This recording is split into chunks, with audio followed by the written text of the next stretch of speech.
so many levels appreciate the opportunity that we have this morning to have an incredible conversation with three great leaders. Our own Camille Emeagwali, who you all know, and Stephanie Mulcock, who is the Executive Director of Cidãdao Global. Cidãdao Global is the only by and for community for Brazilian immigrants in New York City and the greater metropolitan region. Is fair to say that? Of course, our special guest, Luana Génot, who leads an extremely incredible and important organization in Rio, and therefore influencing the whole of the country. Luana is visiting New York, but has, the weather here's changed. She has lived in Wisconsin. We got that out of the way very quickly. And I think that's true about so many other aspects of your leadership in your life. So I want to welcome everybody. This is a conversation that also includes everybody here. And we hope that this will advance. It's totally ingrained in the mission of the New York Women's Foundation, as we understand justice, economic justice, completely connected, embedded, and inseparable from gender and racial justice. So, Camille, take it away. Welcome, everybody. Please welcome our guests. So I am truly excited to have the pleasure of moderating this panel. When I was a program officer at the foundation, I had the pleasure of having Cidãdao Global in my portfolio, and it's so wonderful and dynamic to see that the work is still moving forward and doing wonderfully here in New York and beyond, but also to have the opportunity to sit down with Luana Génot, hearing more about your work, and just the connections as to what's happening here with Brazilians in the United States. So we're very excited to have you. So before we begin, I have a little bit of housekeeping. So one, we are live streaming on Facebook. So for all of our social media folks, feel free to look at yourself later. Or look at this later when it is on the link and available. For me to email a friend to tell them they you can tell them and they can. And so they'll find it under YouTube. It should be on our Facebook page, and they'll be able to see it there. Okay. New York Okay. Women's Foundation. Yep, New York Women's Foundation. And for folks who are tweeting, you can tweet with the hashtag #InFocus if you have something to say. So I know a lot of our program officers like to tweet, so we'll look forward to that as well.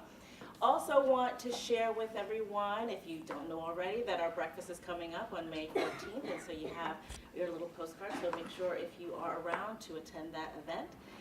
And I also heard there's going to be a fire drill at 10 o'clock, so ignore that. They said we can stay here. So just so you know, we'll keep talking as New Yorkers throughout the noise, right?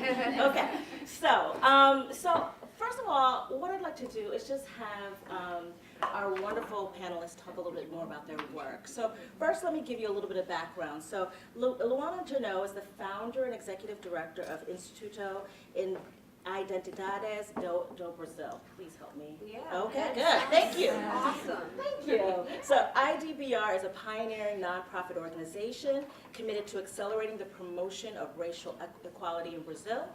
Their Yes to the Racial Equality campaign works to raise awareness and engagement of organizations and society with a goal to reduce racial inequality in the labor market as stated in the United Nations Agenda 2030.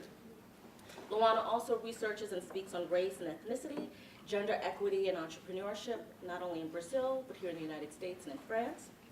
Stephanie Mulcock is a first-generation Brazilian American working to improve public policy for immigrants and the current immigration system. She's executive director of Cidãdao Global, a granting partner of the New York Women's Foundation, the only nonprofit focused on community organizing and leadership building of the Brazilian community in New York City. She's a graduate of New York Law School, is licensed to practice law in New York and New Jersey, and she created the first immigration law clinic providing language-specific and culturally appropriate pro bono immigration law consultations to Brazilian immigrants in New York City. She's also the founder of Nova Attitude Project, a project that aims to empower Brazilian immigrant women and youth to move beyond trauma and define public policy that works for them. So, as you know, this is going to be a dynamic panel. We're excited to have you both here. Thank you. So maybe we can start by you all telling us a little about your organization and the work you do. I know, Luana, you have a video that you'd like to share, so maybe we can start with that. And then you can give us a little bit more background about what we're seeing, and then Stephanie, you can then share about Cidãdao. Okay, so we'll start with the video. Let's start with the video. Yes. Cut to video.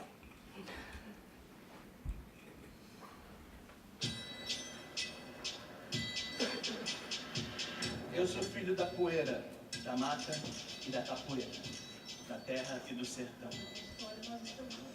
Eu sou filho da pobreza, da dúvida e da incerteza do solo desse chão.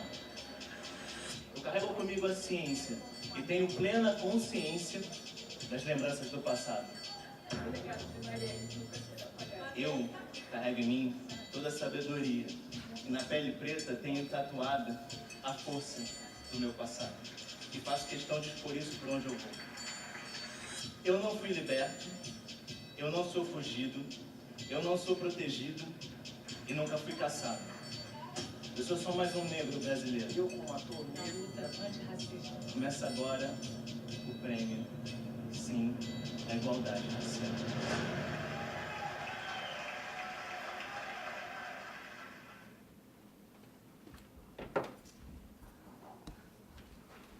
So this video actually is an invitation because we do a ceremony hour to sort of highlight what has been done in Brazil for racial equality and what the companies do, what civil society does, and whatever people, whatever actors are involved with racial equality and promotion of racial and gender equality in Brazil. So we have the ceremony hour on May 14th at Copacabana Palace. Everybody is invited to come with us. No snow, I promise. So a lot of warm weather nearby the beach, and it's a way, and it's a way to highlight, that's why we say yes to racial equality and not no to racism, So it's sort of a way to propose to the society to actually get engaged to racial equality. And I'll talk a little bit about our campaign and what we do. I'm the founder and executive director of IDBR, Instituto de Identidades do Brasil. It actually sounds like you. Thank you. Yeah. And this organization I founded in 2016.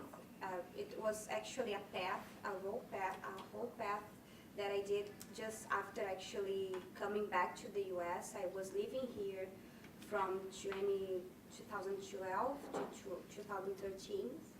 I was a scholar at Science Without Borders program. There was this program, this Brazilian program, and they had a sort of exception because it was a program aimed to focus more on science, biological science, but they did an exception for creative industry, and that's why I jumped in, because I'm a marketing person. I did this major. And then I could go to University of Wisconsin-Madison, so I'm also sort of a badger, a Brazilian badger. And I spent a great time there, and that was the time I actually learned how to deal with the snow weather and everything. And I spent a great time there. I was volunteering for Obama's campaign. I was actually volunteering also for a gender equality program on campus, and was MCSC, the Multicultural Student Coalition by that time, was so enriching, such an enriching opportunity for me. And once I came back to Brazil, was like, what should I do with all this luggage, right? What should I do with all this I learned, and now I need to give back to my community back there. And once I get back to Brazil in 2013, I had the companies coming after me and inviting me to actually work for them, and I started working for L'Oreal by that time. And it was a great experience, but I didn't have any black person working with me. And that started to bother me a lot, especially because in Brazil we have this real dilemma, and it's a status to not talk about biggest issues in society, especially regarding race. And if you find maybe a lot of Brazilians, they may say, especially white Brazilians, may say that there's no racism in Brazil, or that here in the US is worse. You know, here's the real segregation. In Brazil, there's our melting pot sort of thing. But this is not reality. That's why I was the only black person in my whole program, right? So I think there are so many narratives we can do and sort of try to narrow down how racism plays an important role in Brazil.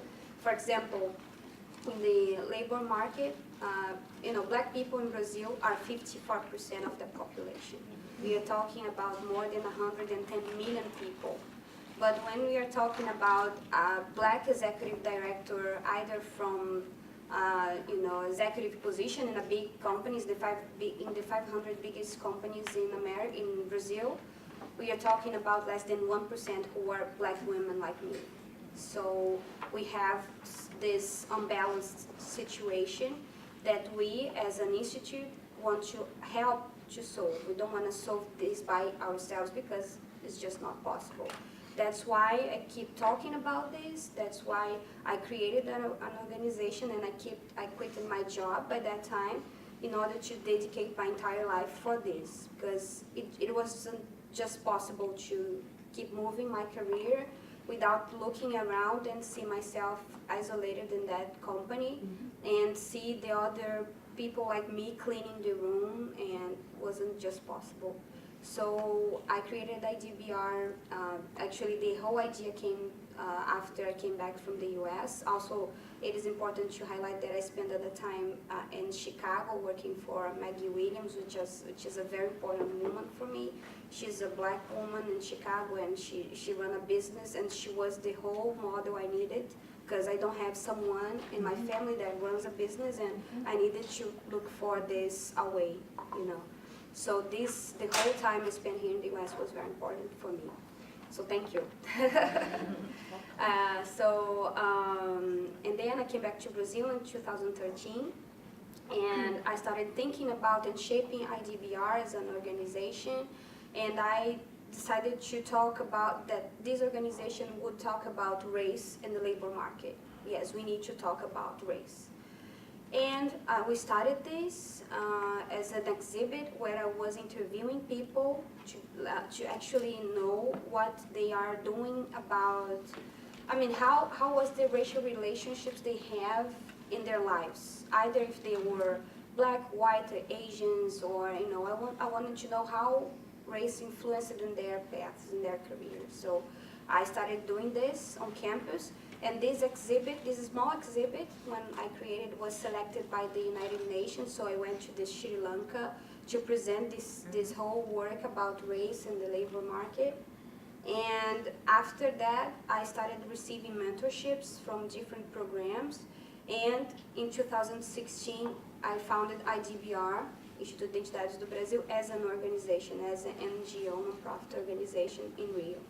And we have today 3 pillars, which are like employability, where we actually help to build affirmative action programs inside the companies, right? Because in Brazil, we need those companies to look more specifically to race and gender, race and age, race as a sort of you know, a pillar that actually, it's a way to see more intersectionality, but also see race, the role that race plays in this whole intersectionality with gender, with people with disabilities, and so on.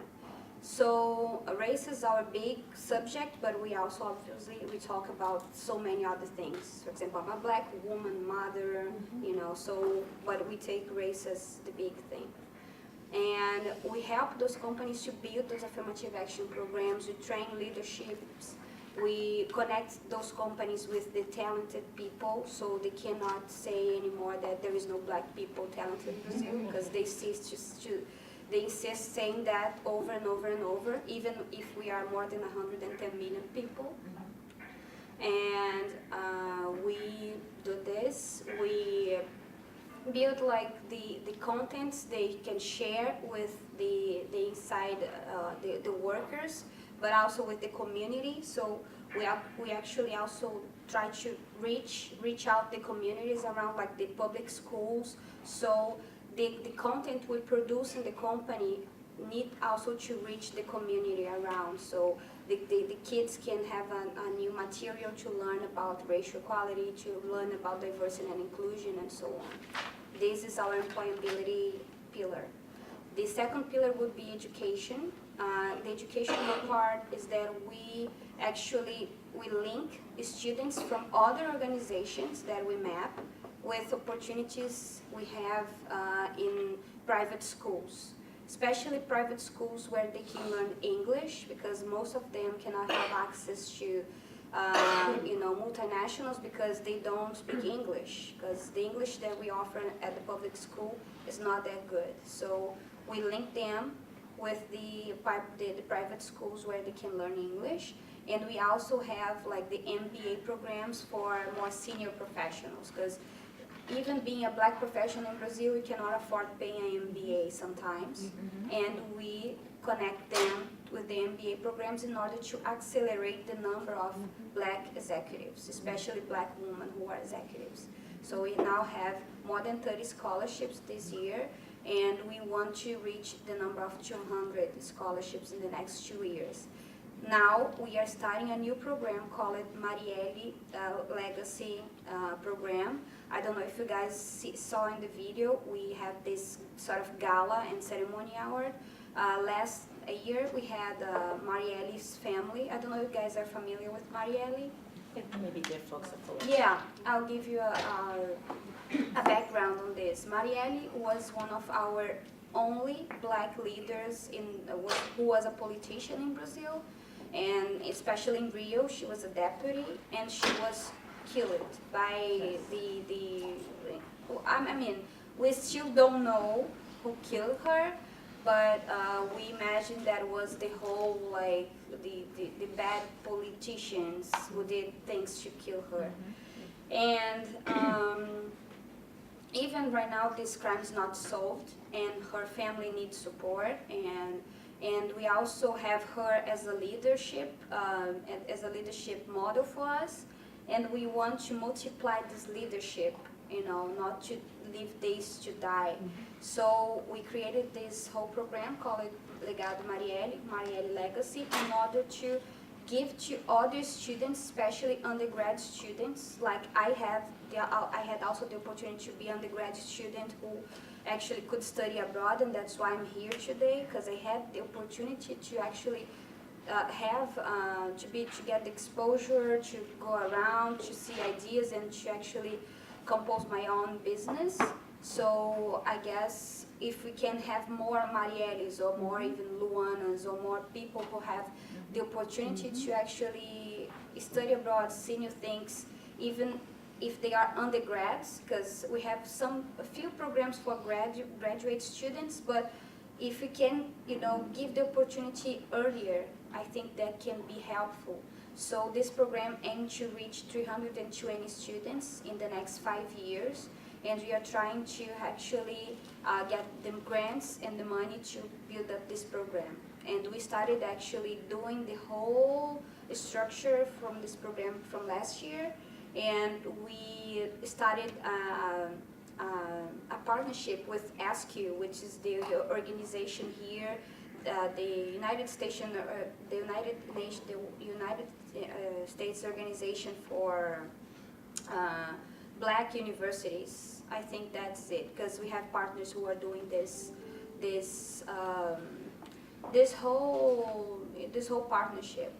And this program is very important for us as a new project, and we are investing a lot of time and a lot of our human resources to put this program up. And the next gala, which will be May 14th, that I invited you all, we will be fundraising for this program as well. So this is our educational pilot, this link between especially black and women people with educational opportunities. And we have our third pillar, which are like the events we do throughout the year, events and campaigns.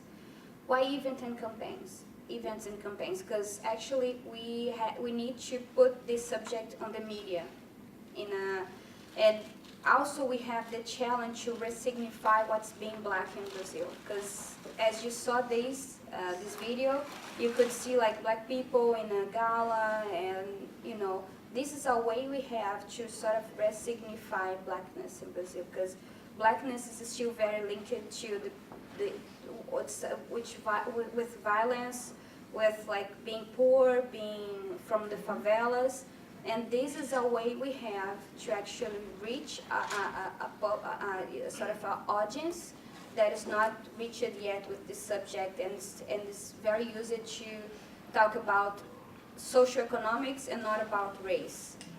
Something from a personal background. For example, I needed to convince my grandma to go to this hotel because she was like, no, this is not for me. We as black families, we are not used to be in those places, so we also we need to resignify blackness in Brazil as as being proud, as being part of the power, as being part of the luxury even, and even to talk a little bit more about black philanthropy, because also part of our grants, the resources we have at the dinner, we donate for other small organizations. Donate a small part of this for, last year was for Feira Preta and for Favela. So black philanthropy is something new in Brazil. I mean, I was talking to Patricia from the Brazil Foundation, and we don't have black philanthropies in Brazil as we map. So we are trying to push this up because we need to finance our initiatives too. So that's why we keep moving forward this subject, and we count on you to share, to spread the word about our organization in Brazil. Thank you so much. I can talk and talk and talk without stopping.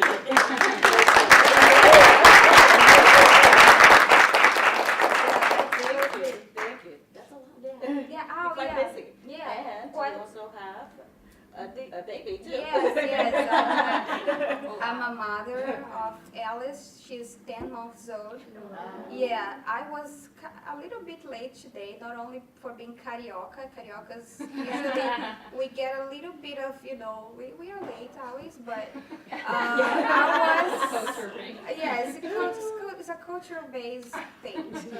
And I was also breast pumping, so that's why I was like, damn, like, oh my God, I need to go. And then I was like, breast pumping was, yeah. You made it your round. Yeah. And just a thing that I need to say, that we actually, if you look at me, except by that video, I am always wearing this T-shirt because this is our sign, this is our logo.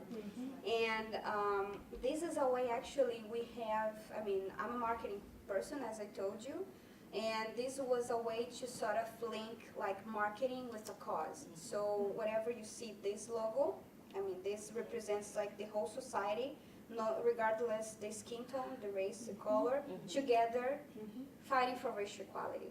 So this was a way we found to get our action recognized, as you guys have here, like the human rights campaign or the Black Lives Matter. It's a sort of way to recognize these.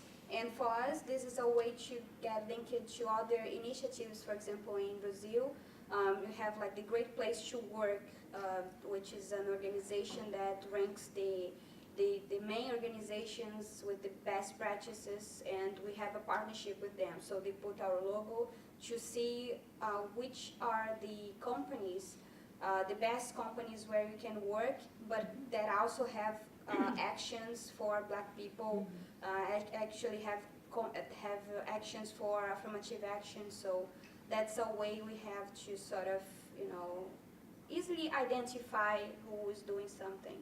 So this is also important for us. So say yes to racial equality. Where did we get the T-shirt? Yeah, I actually I brought like 3 or 4 T-shirts. Okay. Yeah. Come We to should my buy them. So, Stephanie, I would love for you to also talk about your pathway to Cidãdao Global and the work that Cidãdao is doing now. Hi everybody, thank you so much for bringing the snow and coming here. Thank you, Luana, that was really great. That was really inspiring work. Having left Brazil so early, there's a part of me that wish that was in Brazil making a difference, and it's really inspiring when I see someone who is. So, so for me, I came to the United States when I was 14. I immigrated here. My mom was already living here, and I immigrated to be with her. And also my father.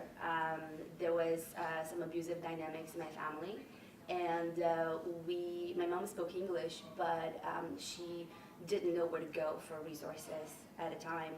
And even if she did know where to go for resources, there was no translation into Portuguese. Even though she knew how to speak English, it is very difficult to share your story of immigration and abuse with somebody who you don't share a culture with and you don't share language with. And there were a lot of things that my mom didn't know.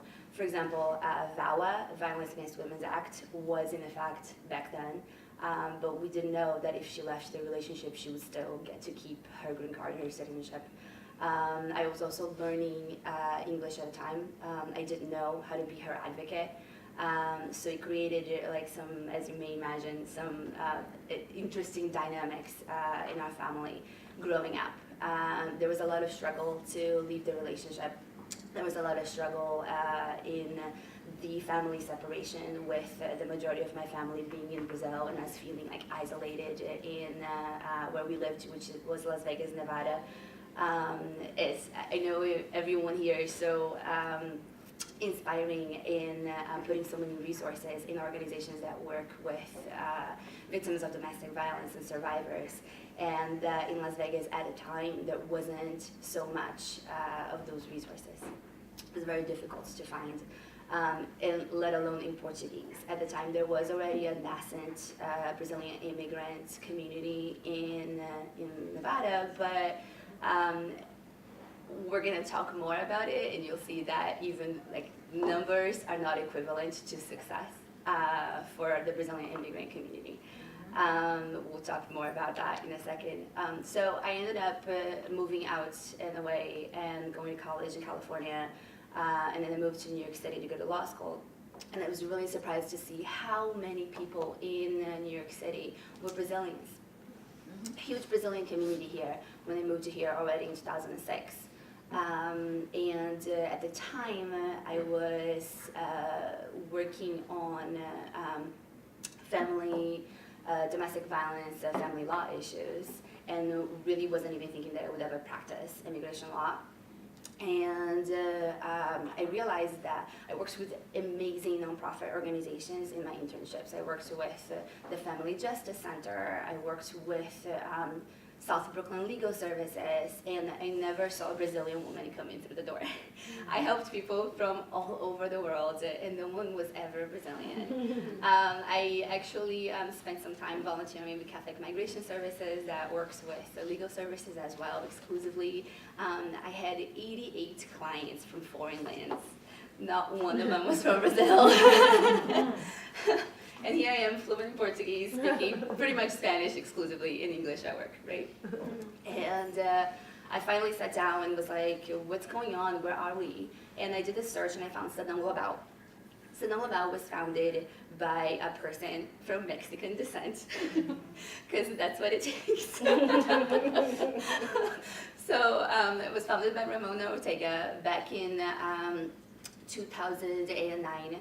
And it was created to do community organizing, leadership development, and advocacy for Brazilian immigrants.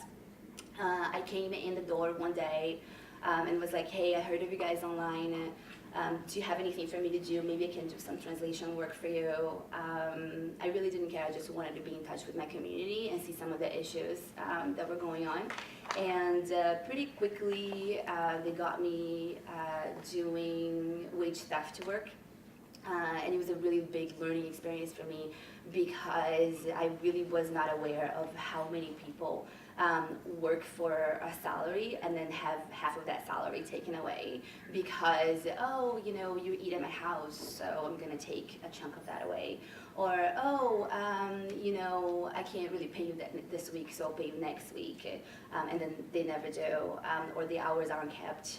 It's really unorganized because so many of our community here works as domestic workers. And there's no record keeping, and it's such an invisible kind of work that there aren't a whole lot of watchdogs, especially back then, who are really paying attention to what's going on, the abuses that are happening in this community. So I did a lot of work with them in that area, and then I realized a lot of people were coming in with issues of immigration, which is how the idea came about to start the immigration clinic.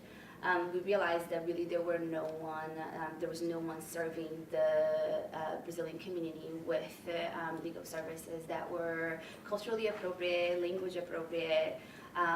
If you were lucky enough to know about the Family Justice Center, they of course have language line, which is wonderful, but it's a very impersonal experience. It's difficult to tell your story to a ghost on a telephone line, right? So for a while, we were actually going with people with our clients to the Family Justice Center and serving as interpreters there. That's heavy on capacity, as you might imagine. We created a mechanism to do a lot of the work for doing safety counseling ourselves, so that people can come to us first, and we can do that work of, does your abuser have weapons in the home? Does your abuser also abuse animals? Because those are all signs that your life might be in danger. We get to identify those for people and have a conversation with them about what would make them feel safer and what are some of the things that they can do so they're prepared if something unexpected happens. We also started seeing more and more people with issues of documentations, right? Same issue as my mother. About VAWA, right? What happens if you leave your abuser? What happens if your abuser is threatening to deport you? And we got to create a legal services program around those issues. And we began to realize that a lot of people in the Brazilian community had never had any contact with any New York City agency or any other legal services provider or any other nonprofit organization, because they don't trust them, right? Because of issues of documentation, issues of corruption in Brazil, and nonprofit organizations being involved in corruption scandals. Not yours. Never yours. Not all of them. And the fact that a lot of Brazilians, philanthropy is not something there that is very culturally accepted or common, and neither is volunteerism or involvement with nonprofit organizations. So people would live their whole lives without never coming into contact with one. So once they move into the United States, that just seems like a logical step to them, to just live here and keep quiet. Plus, you don't know who you can trust, right? Who is not going to call the police and deport you, or who's not, if you come to somebody with an issue of an abusive relationship, are they going to contact the police and then your abuser is going to get arrested, which comes with different issues. Sounds like the Holy Grail, but it's not. People still have a choice of whether they want to have their abusers arrested or not. That should still be a choice. And it's a lot of what Brazilians have a hard time with is that they just don't know which institutions to trust. And so we were made as, at the time, we were the only organization really doing any work with Brazilians. Today, there are other organizations that work with Brazilians, but we're still the only ones doing community organizing, leadership building, and advocacy building for that community in particular, with the goal of empowering the community and raising their voices so that they can be politically visible, economically more powerful, and really have a voice. I just heard of some interesting statistics the other day. Our Dominican friends from the Dominican Republic have 2 million immigrants living in the United States today. And they have members of the Dominican Dominican Republic immigrants in Congress, in the federal Congress, in our local legislatures, in city council in New York City, And it's wonderful, it's beautiful. So much so that they actually have a special conference for Dominican Americans, members of Congress, and other like members of the political class go to this conference. And I was looking into that, and this is with 2 million immigrants. We have 1,300,000 Brazilian immigrants in the United States, but absolutely no elected officials. Like not one of them. My bad. I believe I heard of one person who was elected, and I think it's for like a board in Massachusetts. So there might be one. In 1,300,000, there might be one person who was elected by the people to serve the people, right? Something is wrong with that. So we're working to get people out of these economic insecurity places and institutional insecurity places to really raise their voices and have them become more civically engaged and also independent and create a system that will work for them, right? Contribute more to a system that will work for them. We have 3 different programs, which is community organizing. We do community organizing around the issues of employment rights, immigration rights, and language access. As you may imagine, anytime you deal with a city agency, you have the rights to have translation on the phone, including public schools, including HRA, and the food system programs, benefits, and all that. And we found that, unfortunately, that information is not going to Brazilians. And once we do give that information to Brazilians, they go to HRA, they're still not getting that service, the translation services. And we have clients that have been turned away. I cannot speak English, I speak Portuguese. Oh, we unfortunately don't have the means to speak Portuguese to you, I'm sorry. And then they leave and they don't get a benefit that they might be able to, or they don't even get screened for the benefit because supposedly there is no translation, when in fact there's translation and it's safeguarded by law. So the safety net access, is then a barrier to really economic independence.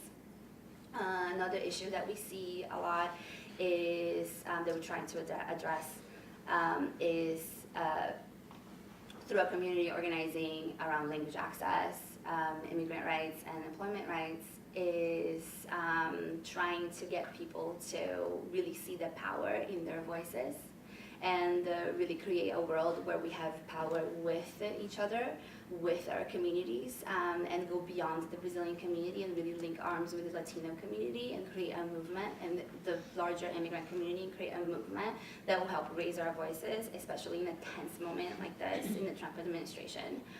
So we take that community organizing and it goes through some leadership development. That's the second tenet of our project, which is leadership development with the purpose to, yes, it'll give you more job skills, and that's how we sell it, but really ultimately what we're trying to get people to is a point where they're really making a difference, not just for themselves, but for their entire community, right? It's training on op-ed writing, it's training on how to identify some issues with immigration or with language access. If you know your friend went to her public school with her child and was not allowed to speak to the teachers through translation, language line in Portuguese, then you know what to do, how to help that friend, right? It's about giving these people the skills they're gonna need to get the community assisted, but also raising their voices and creating that independence and that self-confidence that will allow them to move forward into creating a group of people who will not be afraid to knock on the elected officials' doors, who will not be afraid to become elected officials, right? Right now, I've had this happen a lot where I say, hey, we're going to a meeting, a constituent meeting at elected officials X, Y, and Z's office, and people say, oh, I'm not interested in politics. Politics never helps anybody. I just help in my church, and that's all that I do. And it's like, I'm not saying that anyone should not work in their church. Please work in your churches. That's great. But think beyond that, right? Think beyond your church. Think more globally. Think what can you do to not just help that group of people, which is great, keep helping them, but also help the community at large. So that's one of these community organizing, leadership development, and then it translates into advocacy, right? Which is our visits with our elected officials, our drafting of legislation that will then support immigrants. We were able to be a part of a few campaigns that really help support immigrants and develop the community in an economic way and protect, for example, employment rights. We are currently, if anyone is, only a couple people here speak Portuguese. If anyone here is interested in being a part of our new project that we're starting, which is an interpretation project, where you have to speak Portuguese and English and help us translate in conferences with attorneys or city agencies. If anybody wants to go, for example, this is what it's for. Somebody wants to speak to their elected official and they don't know how to go about doing that. And they want to set up their own constituent meetings for their group, their school group, or whatever it is. We want people to be independent enough and capable enough and self-confident enough to go and do that, but we don't want language to ever be a barrier. So we want people to we're getting people together to volunteer to be that person that then does the translation at the meeting. So that language barriers can never be an issue to political engagement, civic engagement, or even like getting yourself out of a difficult situation.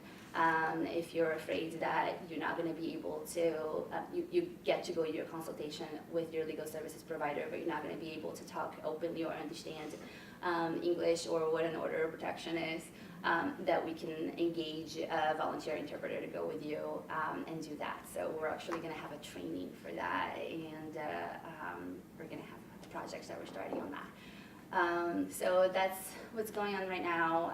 We have our Leadership Academy. We have our Know Your Rights presentations, which we seek to allow people to learn more about what rights are important for immigrants, and that way we're giving people tools and letting them make different choices for themselves. So, thanks.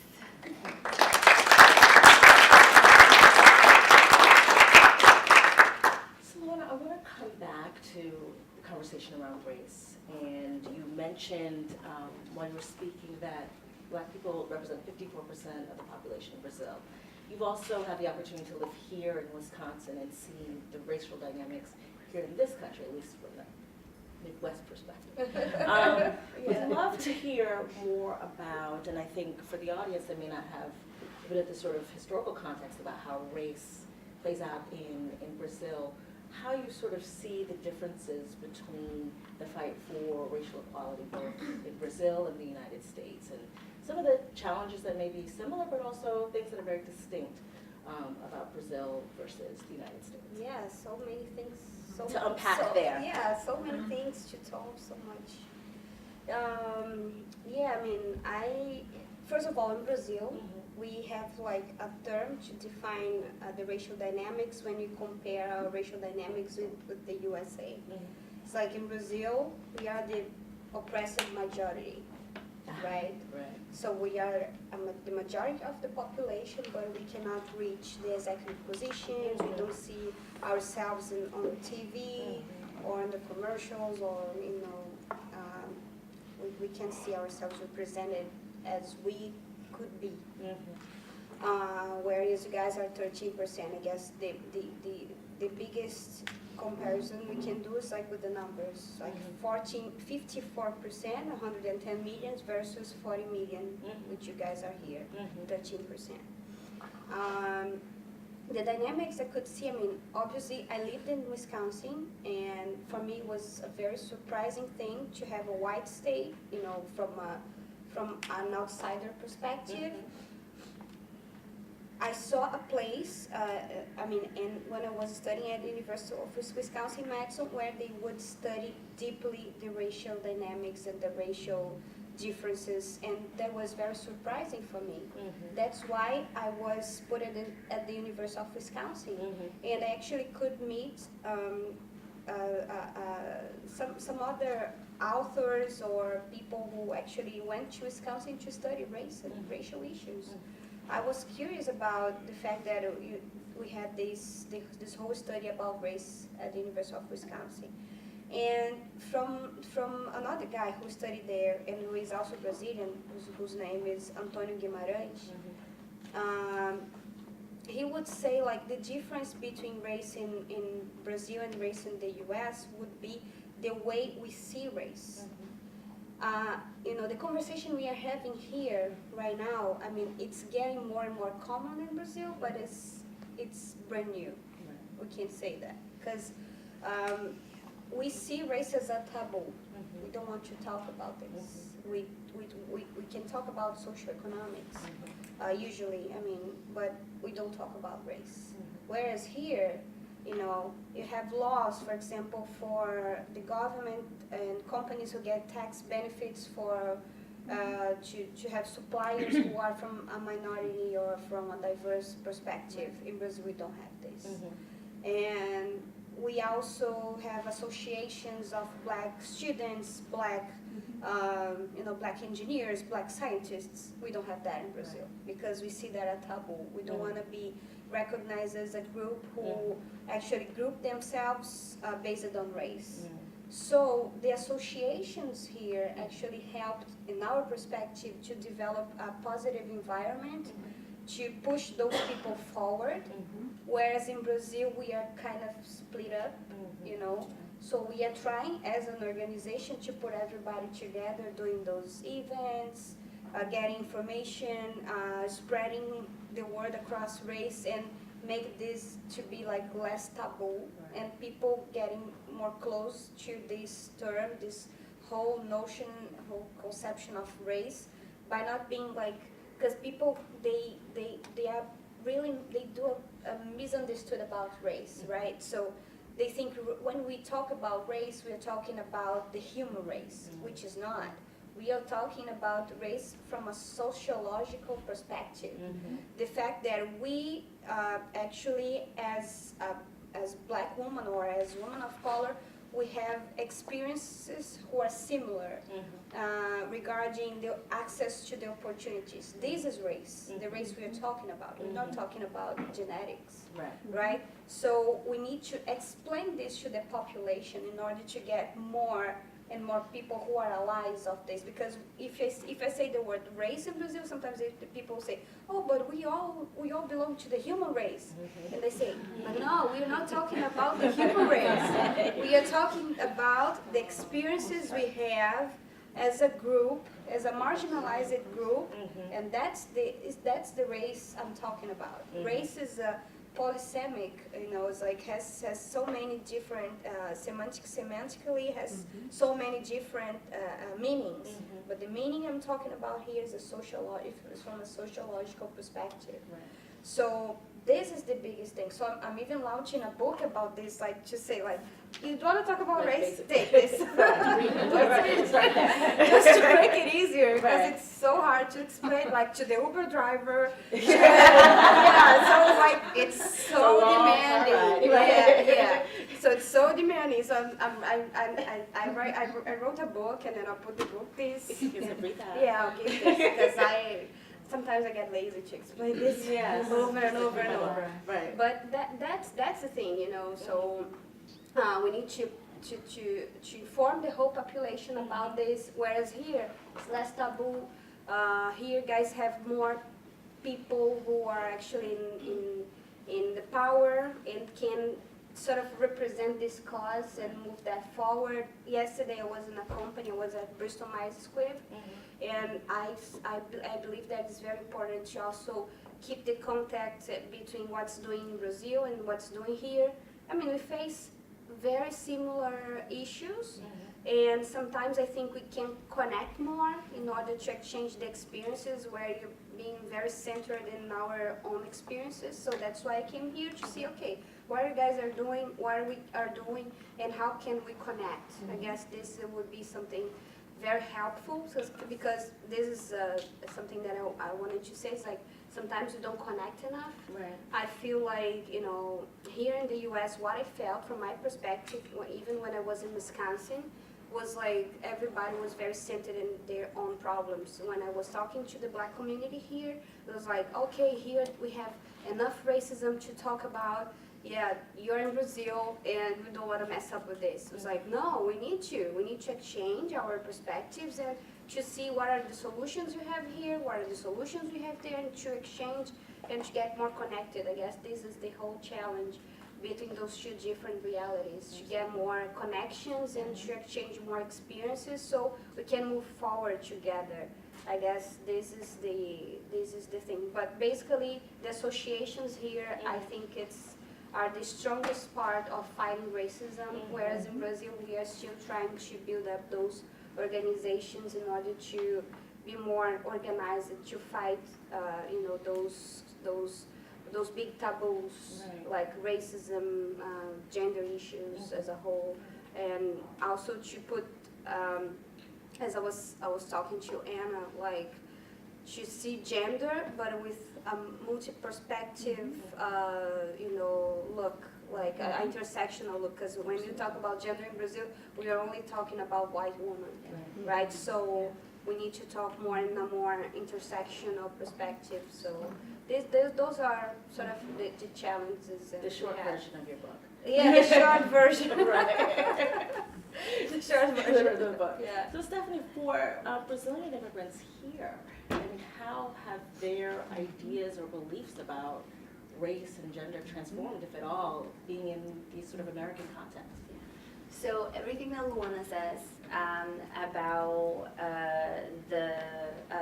about culture of Brazil and how people see race and gender immigrates with people once they immigrate here. People don't start from zero when they arrive in the United States, so they come with those same concepts. So when they come here, they're very shocked to see that the society doesn't quite work how the society works in Brazil, right? There are a lot of people of color working in higher positions in New York City. So then people become adapted to that.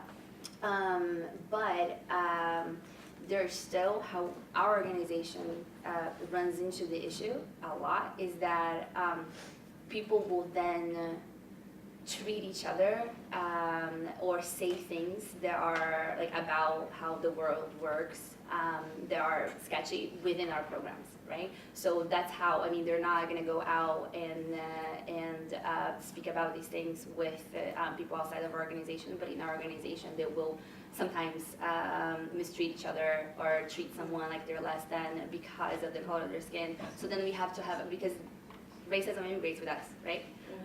So then we have to sit down and have a talk. And can I borrow the book?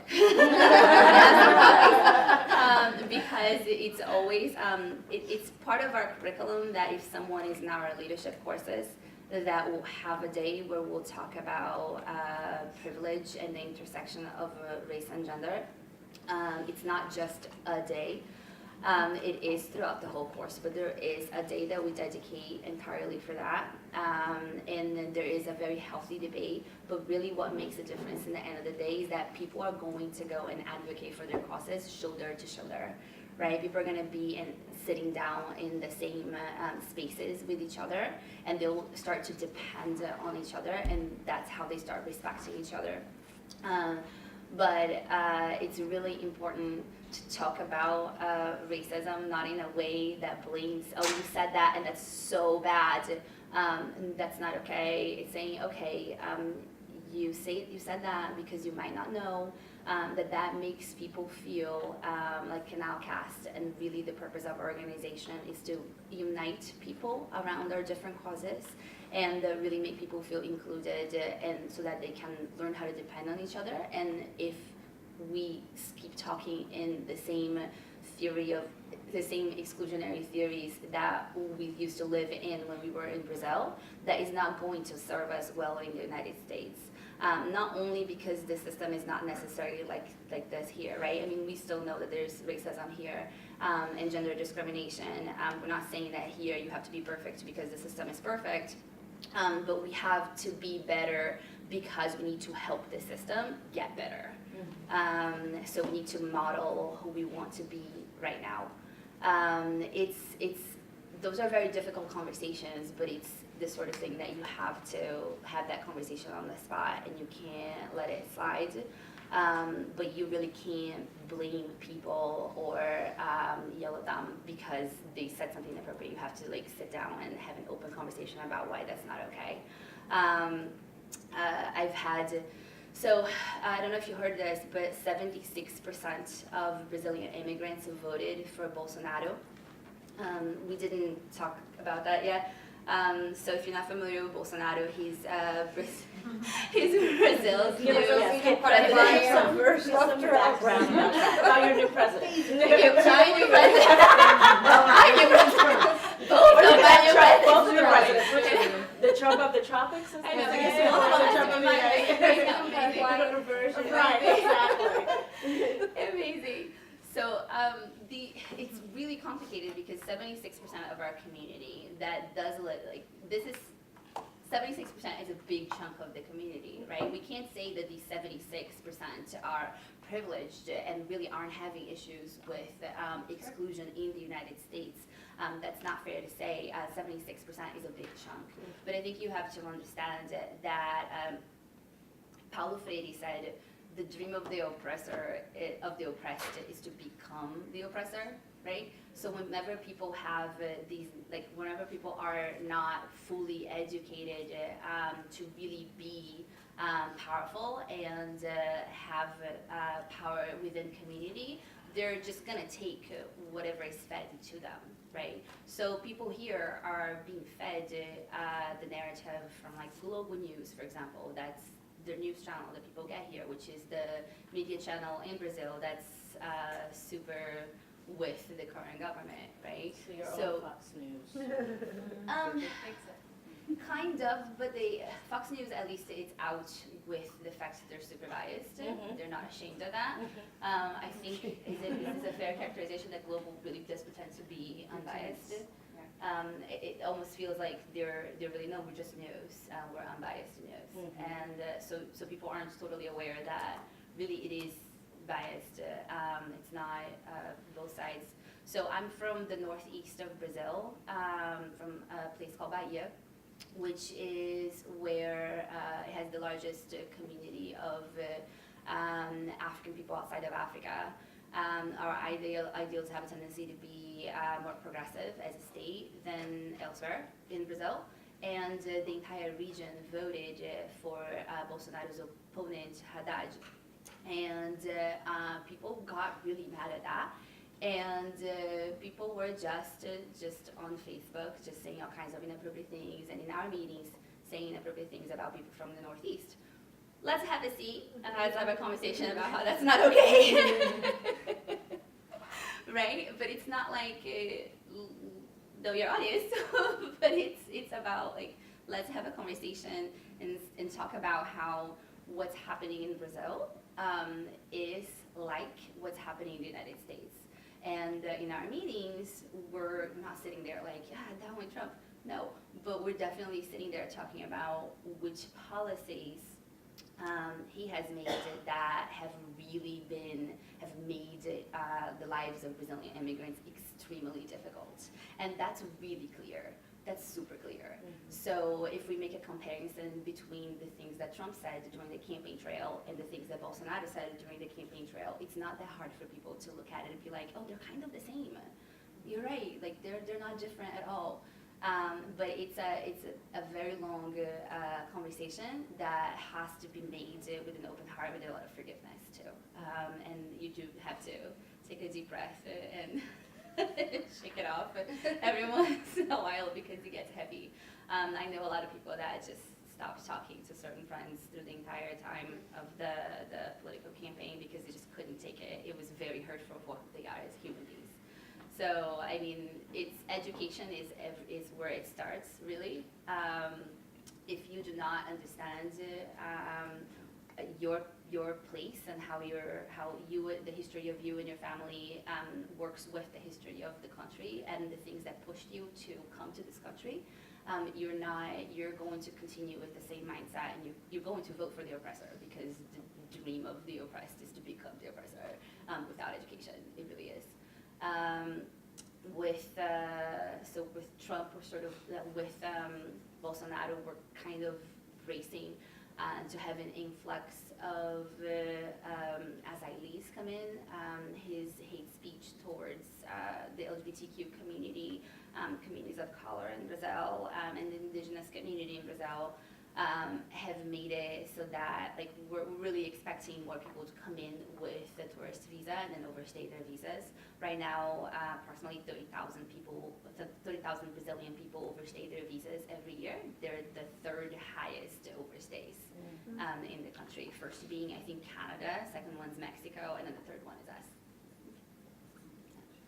But I mean, as we know about Trump, and what he's doing with asylees here, that's not going to be an easy thing to do if people start asking for asylum. Those that even know what asylum is, because that's the other thing too, is that you come in and you don't have an understanding. You just think that you're going to overstay your visa and be undocumented. You don't know that you have a door through asylum. But then the reality is it really a door, being that Trump is very much against asylees? Right.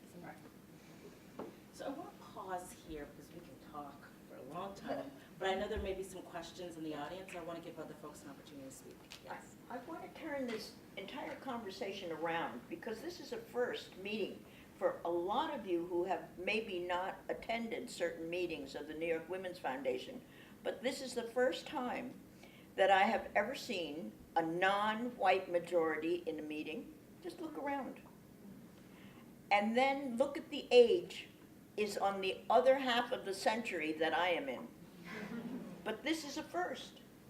This is you have attracted, by your being here, an incredibly different group of participants from the New York Women's Foundation. And I'm a little interested in knowing why. What is it? And so you have been able to bring out something in this weather, a lot of people who are interested in what you have to say. That's different from other programs, and I think Anna would agree that this is an incredibly amazing audience. And I think you must have questions because you came. And you must have things that you're wondering about, these two. And my question is, none of you mentioned the Japanese population, so I had to be here to ask you about it. But many of you may not know that there are so many Japanese living in Brazil. And we do have Brazilian immigrants here And, who have and, Japanese. I'm wondering how they fit into the discussion of racism or participation in Brazil. Yeah, sure. For example, we are sort of associated to the sort of Japanese association, which is in São Paulo, but we do not talk for them, because we are allies and we respect their sort of place of talk, right? And we face similar issues, but most of the Japanese community are more generally like the Asian community in Brazil. They don't face the problems to actually get into the labor market. They face more prejudice sort of things. So those are different problems, but that we face regarding like labor market. Because, for example, our organization focuses a lot on labor market and education. And when we are with the Japanese community, we talk about more the prejudice itself as a whole, like being treated differently. But the consequences are kind of different from us. Like, from us, being treated differently results in the lack of jobs. from what I've heard, absolutely, I'm not a Japanese person in Brazil, but from what I've heard, it's much more like, oh, I get treated differently, but my employers hire me because I'm Japanese, because they think that I'm more intelligent. This is a stereotype, this is bad, but they get pushed by this stereotype and they can get more jobs, for example. They are an important population, especially in São Paulo. We have like this whole community in São Paulo, and I'm very curious, more and more curious to know more about their experiences. And even when I did IDBR at the beginning, I interviewed 2 Japanese friends, and the same perspectives I'm sharing here they had. Like, we don't face this sort of barrier to go to the labor market.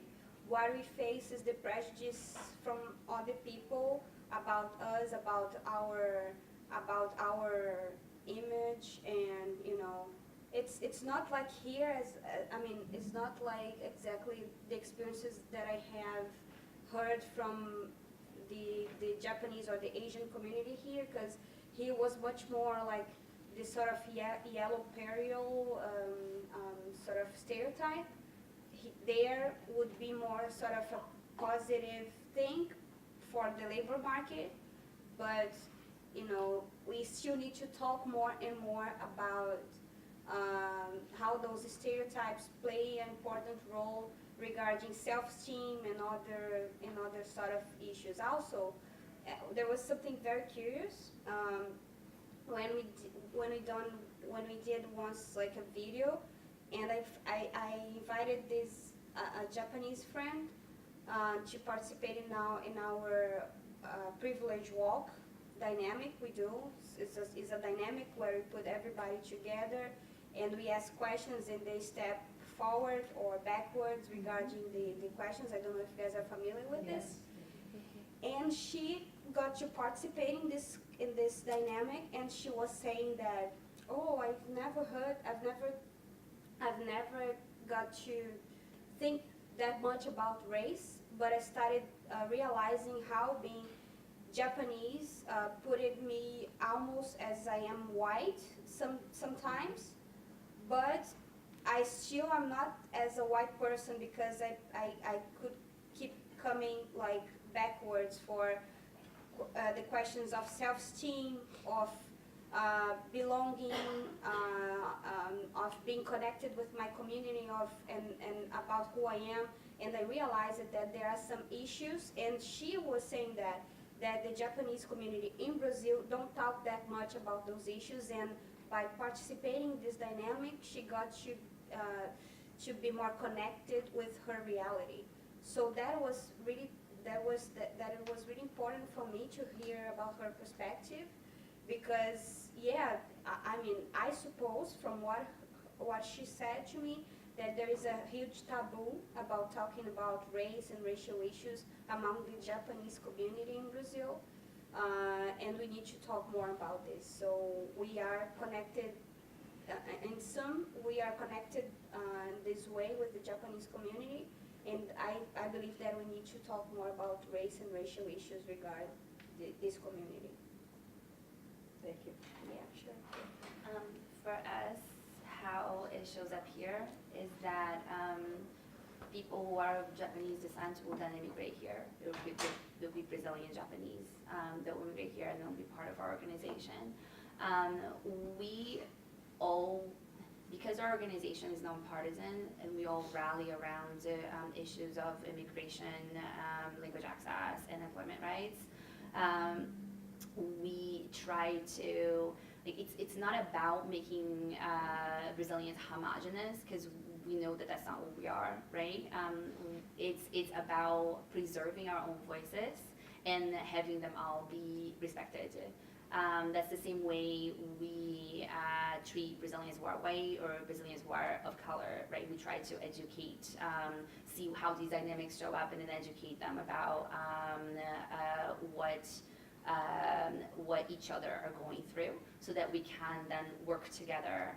Because what we're trying to do is really move public policy forward in certain ways. So we're going to need to rely on each other in order to do that. So we're going to need to respect each other's backgrounds and beliefs.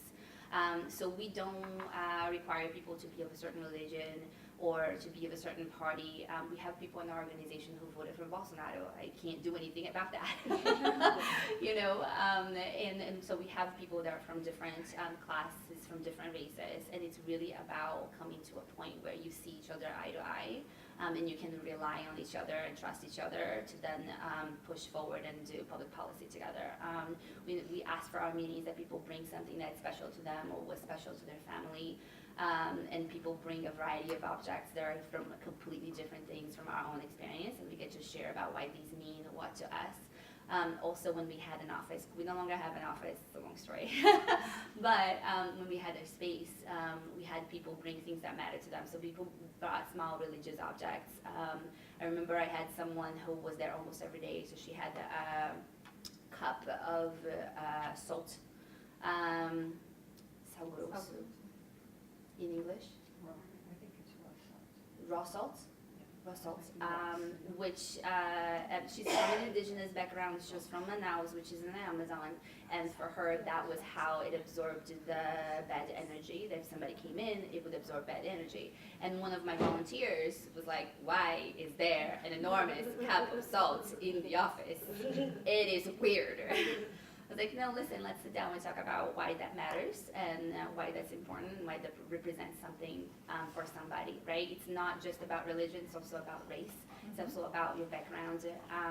And then at that point, the volunteer was like, oh, that makes so much sense, yes. So then the salt was left alone. So we have time for one more question. I have a question about, so here, you know, we work as people of color, and we obviously have different ethnicities and racial backgrounds, but we consider ourselves people of color, whether we're of color or not. So you mentioned Brazilians of color. So when you work with your white Brazilian women, do they consider themselves not a part of that conversation of the people of color who are trying to make change in America? That's a really great question. Great question. That's correct. Yes, that's correct.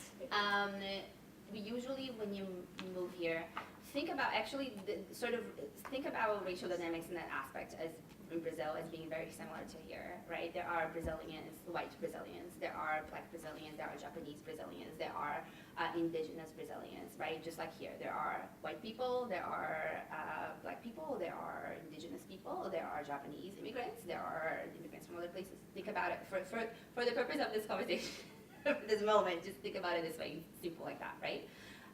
When they move here, right, when white Brazilians move here, they move here keeping that mindset of privilege. Really, they had never encountered difficulties like the ones they're about to encounter when they move here.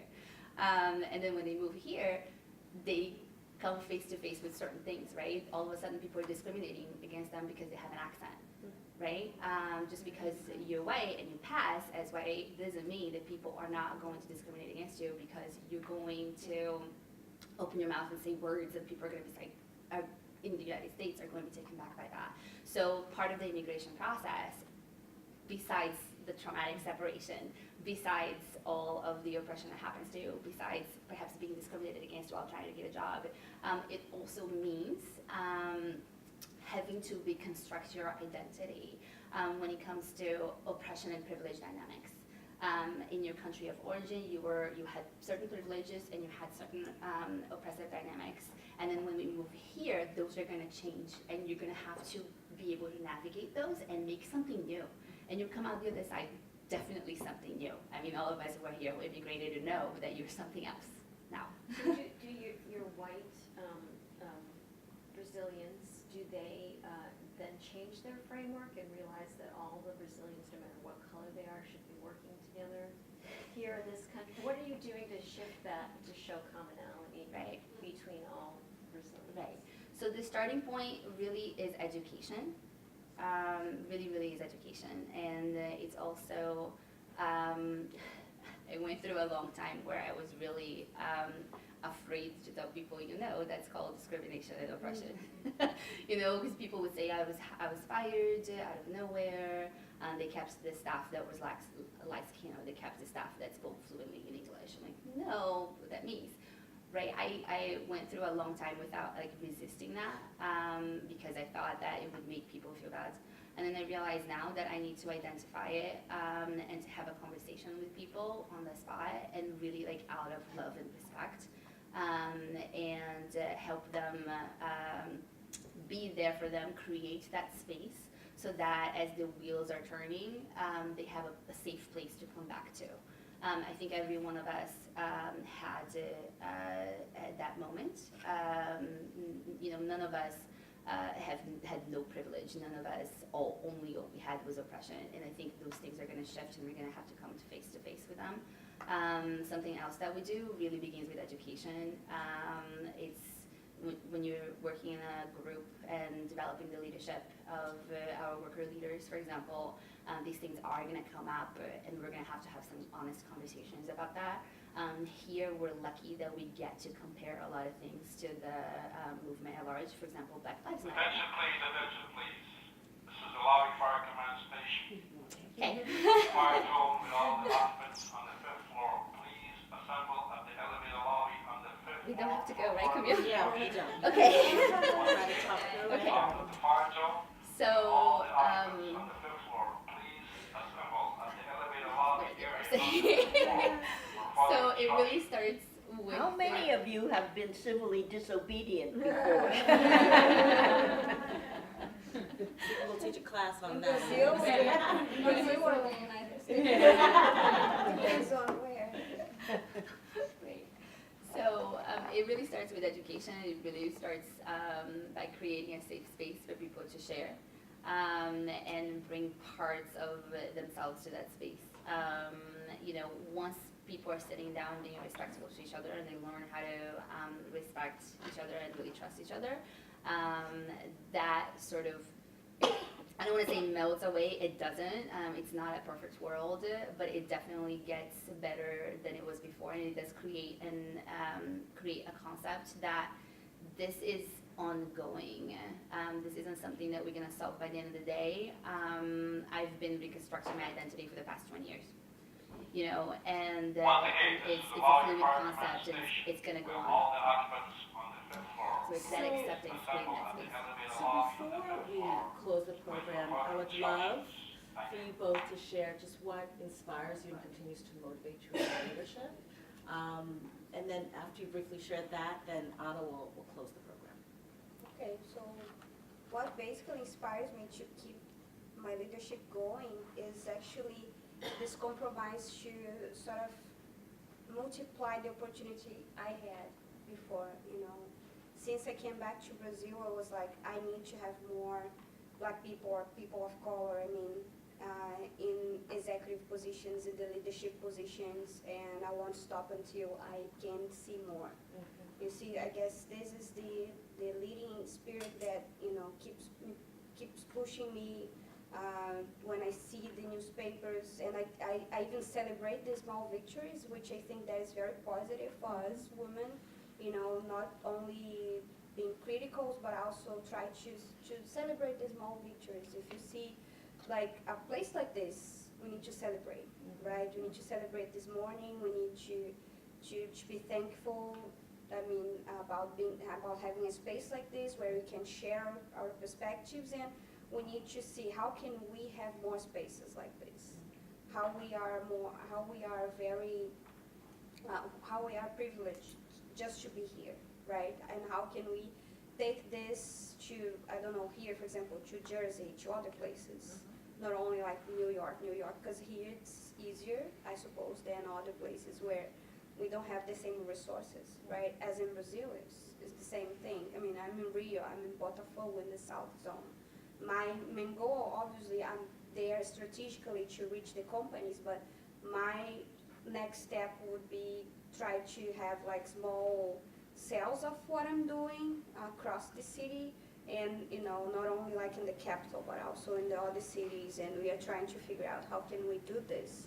how can we spread the message across across equality, gender equality, racial equality, and other different messages across diversity and inclusion. So this keeps pushing me, like the new challenges, how can we spread more the message across diversity and inclusion, and how can we actually include more people into this conversation.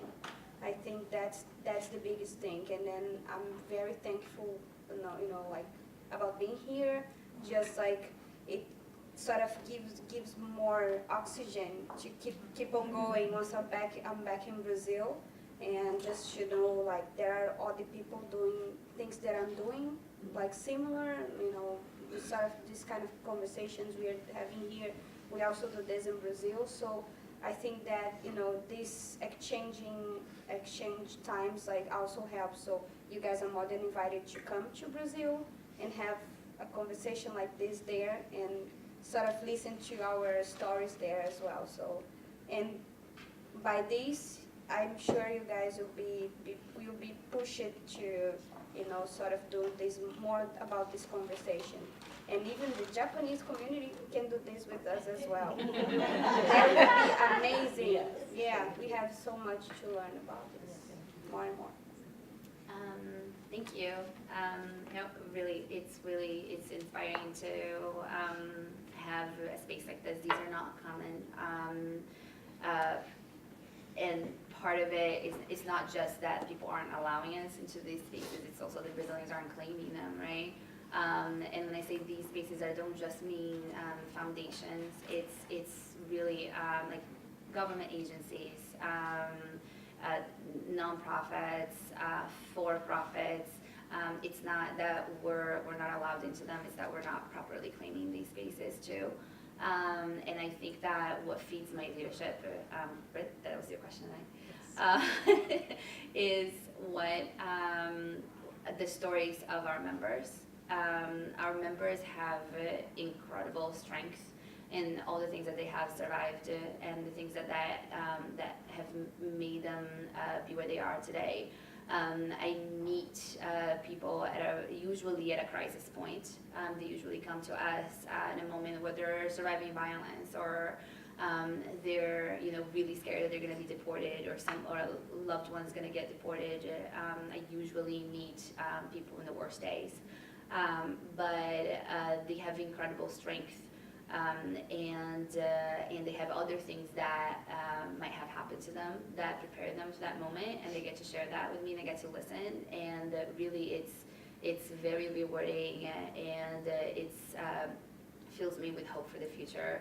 Also, I did say that 10 years ago there were nothing here that was supportive to the Brazilian community, and that has really changed it. Not only we have the support of the New York Women's Foundation, but also other Brazilian. They're not nonprofits. They're not codified as nonprofits, but they're not-for-profit efforts that try to raise awareness, that try to raise visibility, or they try to at least support each other in some way. A lot of projects that are service-based, like charities. And I know that here our mindset is not charity-based, but it's better than nothing. When 10 years ago we had nothing. So that really gives me energy, that I get to meet people who are really working to make a difference in their own community, and not just work. When people had philanthropic ideals, they wanted to gather money to send it to Brazil. Now it's like, we see how many problems the Brazilian community has, and we really want to be able to make a difference here for our own communities. So that's exciting to me, and that feeds my work and the story of my members. Thank you both. I want to give a round.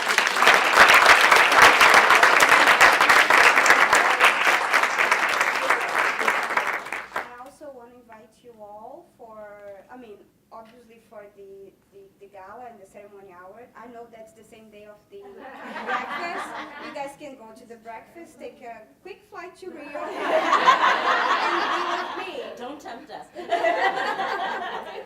But this is sooner. It's for tomorrow. I'll be talking with the Brazil Foundation, and we have a lot of Brazilians there.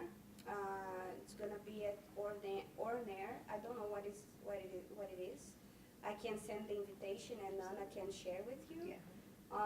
It's gonna be tomorrow at 6 p.m.